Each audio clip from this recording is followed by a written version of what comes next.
Hello दोस्तों, कैसे हैं आप सभी लोग। क्रिएट योर कॉन्सेप्ट चैनल में आप सभी का फिर से स्वागत है। तो आज हम लोग नॉट फॉर प्रॉफिट ऑर्गेनाइजेशन का लेक्चर नंबर 4 करने वाले हैं। ठीक है, तो सबसे पहले आपको एक ड्राइंग दिख रही है, स्कूल की ड्राइंग है। उतनी परफेक्ट तो नहीं है बट ओके है, चलेगा। ठीक है, तो अगर नॉट फॉर प्रॉफिट ऑर्गेनाइजेशन है और मैंने स्कूल की ड्राइंग बनाई हुई है, तो ये कौन सा स्कूल होगा?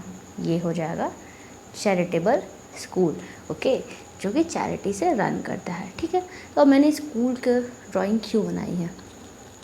क्योंकि आज का टॉपिक ही हमारा कुछ अलग होने वाला है। आज हम कुछ अलग ही समझने वाले हैं। ठीक है, तो जो भी मैं बात बताऊंगी वो सारा कुछ आपका एनपीओ से ही रिलेटेड होने वाला है। ठीक है, तो सबसे पहले स्कूल अगर आपके माइंड में आता है तो मैं आपसे बात पूछना चाहूँगी कि आपके दिमाग में कौन कौन से चीज़ आते हैं स्कूल को देखने के बाद, है ना। जैसे कि क्या क्या आपके माइंड में आता है कि एक स्कूल को रन करने के लिए प्रॉपरली, है ना। क्योंकि मान लीजिए वो एनपीओ है, चैरिटेबल स्कूल है, तो उसे रन करने के लिए तो भाई ऑर्गेनाइजेशन है, तो उसे रन करने के लिए क्या क्या चाहिए होगा? तो फर्स्ट ऑफ ऑल एक बिल्डिंग चाहिए होगी। क्या चाहिए होगी? एक बिल्डिंग चाहिए होगी। ये तो कब मस्ट है भाई, छत होनी चाहिए ना। छत, खुले आसमान के नीचे तो पढ़ाई बहुत लोग करते हैं, लेकिन एक छत रहता है ना तो सेफ्टी रहता है। सेफ्टी बारिश से, तूफ़ान से, और आजकल तो कोरोना से भी। नेक्स्ट है, और फर्नीचर्स की ज़रूरत होगी। ठीक है, फर्नीचर्स की ज़रूरत होगी। बेंच, चेयर, टेबल, है ना। प्रिंसिपल के लिए एक टेबल चेयर चाहिए, बच्चों के लिए भी एक डेस्क चाहिए, टेबल चाहिए। ठीक है, फर्नीचर चाहिए होंगे। उसके बाद आजकल आधुनिक ज़माना आ गया है, तो कंप्यूटर सब बच्चों को आना चाहिए, तो कंप्यूटर भी होना चाहिए। ओके, बच्चों को साफ साफ पानी पीने को मिलना चाहिए, इसलिए वाटर प्यूरीफायर भी होना चाहिए, एक्सेट्रा। ओके, एक्सेट्रा कर दिया। नेक्स्ट अब आपके माइंड में आता होगा कि अरे स्कूल है तो टीचर्स होने चाहिए, बच्चे तो हैं ही, टीचर्स भी होने चाहिए। तो अगर टीचर हैं तो उन्हें क्या हम देंगे? सैलरीज देंगे, तभी तो स्कूल में टीचर पढ़ाने आएंगे। फिर स्टाफ भी होने चाहिए, जैसे कि प्यून होने चाहिए, गार्डनर होना चाहिए, क्लीनर होना चाहिए, तो उनको हम तनख्वाह देंगे, वेजेस देंगे। फिर इलेक्ट्रिसिटी बिल तो आएगा ही आएगा, है ना। इलेक्ट्रिसिटी बिल पे करना पड़ेगा। और भी बहुत सारे छोटे मोटे खर्चे जैसे स्टेशनरी वगैरह, ये सब भी होंगे। तो आपने देखा कि मैंने 2 साइड इसे लिखा है। इस साइड थोड़ा ऐसे खर्च हैं जो कि लग रहा है कि नहीं होता है, बहुत बड़े अमाउंट इसमें इन्वेस्ट करना होगा। एक साइड ऐसे खर्च नज़र आ रहे हैं जिसमें थोड़ा अमाउंट दिख रहा है। बट तो ये जो भी है, ये जो कैटेगरी है, ये हमें किस तरह का बेनिफिट प्रोवाइड कर रहा है? Long term benefit. ठीक है, आपने बिल्डिंग बनाया है तो 10 साल, 20 साल, 30 साल चलने में तो कोई भी वो प्रॉब्लम नहीं होगी। फर्नीचर्स भी 5 साल, 6 साल, 7 साल आराम से चलेंगे। कंप्यूटर भी अगर आप ख़रीदते हैं तो उसका भी बेनिफिट आपको 4 साल, 5 साल आराम से मिलेगा।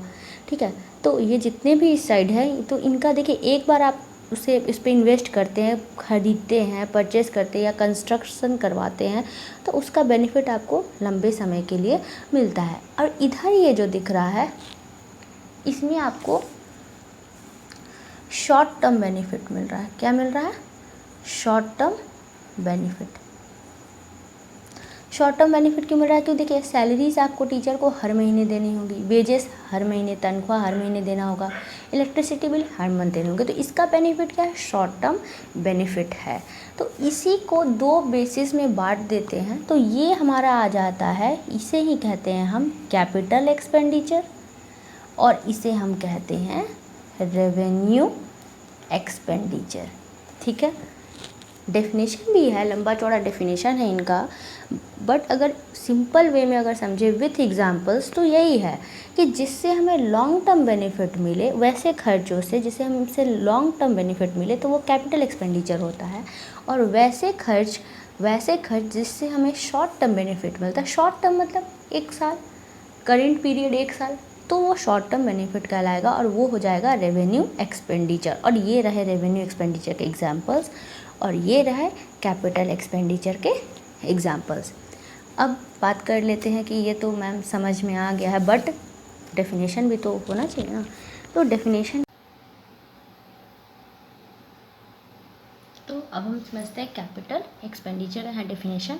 तो कैपिटल एक्सपेंडिचर वैसे फंड होते हैं जिनका इस्तेमाल करती है ऑर्गेनाइजेशन टू एक्वायर, खरीदना, अपग्रेड करना या मेंटेन करना फिजिकल एसेट को। फिजिकल एसेट्स यानी कि जो हम देख सकते हैं, जिसे छू सकते हैं, जैसे बिल्डिंग, मशीन, कंप्यूटर्स, फर्नीचर्स, तो इन सबको पे जो भी खर्च करता है ऑर्गेनाइजेशन तो उसे हम कहते हैं capital expenditure.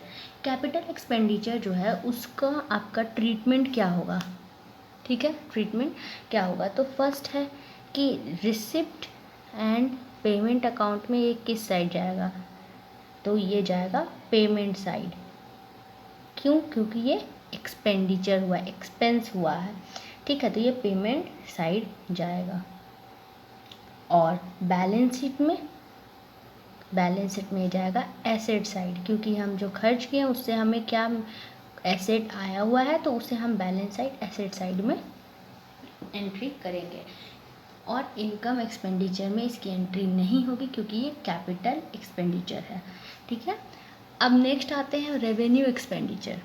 Revenue expenditures are short term expense, अभी जो हमने एग्जांपल में देखा, यूज्ड इन करेंट पीरियड और विद इन 1 ईयर, 1 साल के अंदर जिसका खर्च का जो है इस्तेमाल हो जाएगा तो वो आपका हो जाता है रेवेन्यू एक्सपेंडिचर।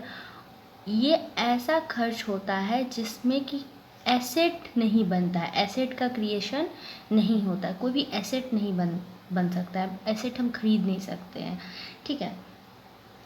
इसका ट्रीटमेंट क्या, इसका एग्जांपल हमने क्या देखा था, जैसे salaries, wages, electricity bill, stationery, ये सब क्या हो जाएगा, ये सब आपका हो जाएगा रेवेन्यू एक्सपेंडिचर। रेवेन्यू एक्सपेंडिचर का ट्रीटमेंट क्या करेंगे हम लोग, तो रेवेन्यू एक्सपेंडिचर जो है ये रेवेन्यू नेचर का है। तो देखिए रिसिप्ट एंड पेमेंट साइड ये जाएगा, किस साइड जाएगा, पेमेंट साइड जाएगा। क्यों? क्योंकि एक्सपेंडिचर है, ठीक है। और ये इनकम एक्सपेंडिचर में, इनकम एंड एक्सपेंडिचर अकाउंट में जाएगा, किस साइड, एक्सपेंडिचर अकाउंट साइड जाएगा, क्योंकि ये रेवेन्यू एक्सपेंडिचर है। और बैलेंस शीट में रेवेन्यू एक्सपेंडिचर नहीं जाएगा। Got it? तो ये बहुत ही ज़्यादा सिंपल था। ये कैपिटल एक्सपेंडिचर और रेवेन्यू एक्सपेंडिचर एनपीओ के ही टर्म में एक्सप्लेन कर रही हूँ। कंपनीज वगैरह में अगर आप जाइएगा तो एग्जांपल्स डिफरेंट होने लगेंगे, थोड़ा सा डिफरेंट, उसमें कुछ और भी एग्जांपल्स ऐड होंगे। अब हम लोग आते हैं कैपिटल रिसिप्ट में। Capital receipt are those receipt which will yield benefits to the entity in the current as well as future year. ये ऐसे रिसिप्ट होते हैं जिससे ऑर्गेनाइजेशन को करेंट ईयर में एज वेल एज जो आने वाले जो साल है उसमें भी बेनिफिट मिलेगा। और ये नॉन रिकरिंग होता है नेचर में, ये बार बार नहीं हो सकता है। तो कैपिटल रिसिप्ट में हमारा क्या क्या आएगा, जैसे कि हमारा आता है एग्जांपल अगर हम देखें तो हमारा आ जाएगा लाइफ मेंबरशिप फी, ठीक है। ये एक बार में लमसम पेमेंट होता है इंडोमेंट फंड, फिर आता है हमारा स्पेसिफिक डोनेशन, ये भी हमारा नॉन रिकरिंग नेचर का होता है। हमारा लीगेसी भी आएगा अगर वो स्पेशल पर्पस से मिला है तो।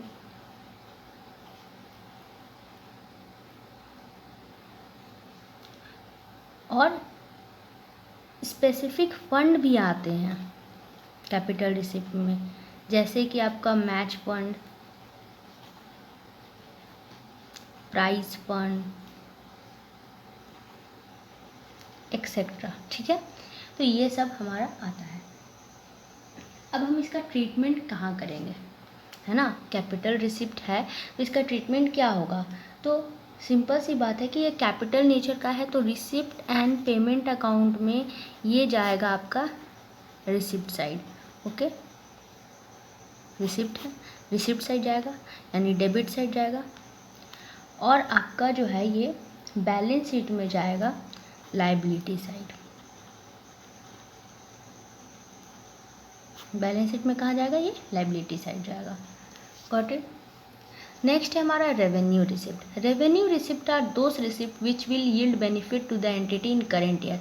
अब ये ऐसे रिसिप्ट होते हैं जिनका बेनिफिट जो है 1 साल के अंदर ही मिलेगा, ठीक है, ऐसे ये बेनिफिट होते हैं। तो इसके एग्जाम्पल क्या क्या हो सकते हैं, सब्सक्रिप्शन, रेंट मिला है अगर कोई,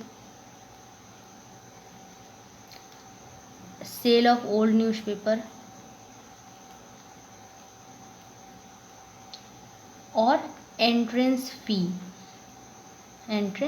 फीस। देखिए पहले जो है एंट्रेंस फी जो है इसका हमेशा मतलब कन्फ्यूज़न रहता था, क्योंकि कुछ जो ऑथर्स थे, ये कुछ ऑथर्स थे, उनका मानना था कि एंट्रेंस फीस जो है वो एक बार मिलता है, तो वन टाइम पेमेंट है, तो इसे हमें मानना चाहिए कैपिटल रिसिप्ट। बट कुछ ऑथर्स जो है उनका ये उनको एंट्रेंस फीस मतलब एंट्रेंस फीस को रेवेन्यू रिसिप्ट मान के चल रहे हैं। जो न्यू एडिशन आया है बुक में इस बार, तो न्यू एडिशन में एंट्रेंस फीस को एज अ रेवेन्यू रिसिप्ट माना गया है। और अगर क्वेश्चन में स्पेसिफिकली बोल दिया जाए कि आपको एंट्रेंस फीस को कैपिटल रिसिप्ट मानना है, तभी आप उसका treatment as a capital receipt करेंगे, नहीं तो इसका treatment as a revenue receipt ही करेंगे। न्यू एडिशन, जो कि न्यू एडिशन इस बार आया है, ये आपको फॉलो करना है। ओके, ये एनसीईआरटी में ये चेंजेस हुआ है। एक और चेंजेस है जिसके लिए मैं एक शॉर्ट वीडियो बना दूंगी, वो भी आप ध्यान में रखिएगा, जो कि एनपीओ से ही रिलेटेड होगा।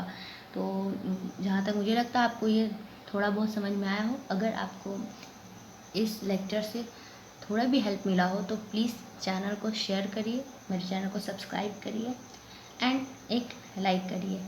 Thank you.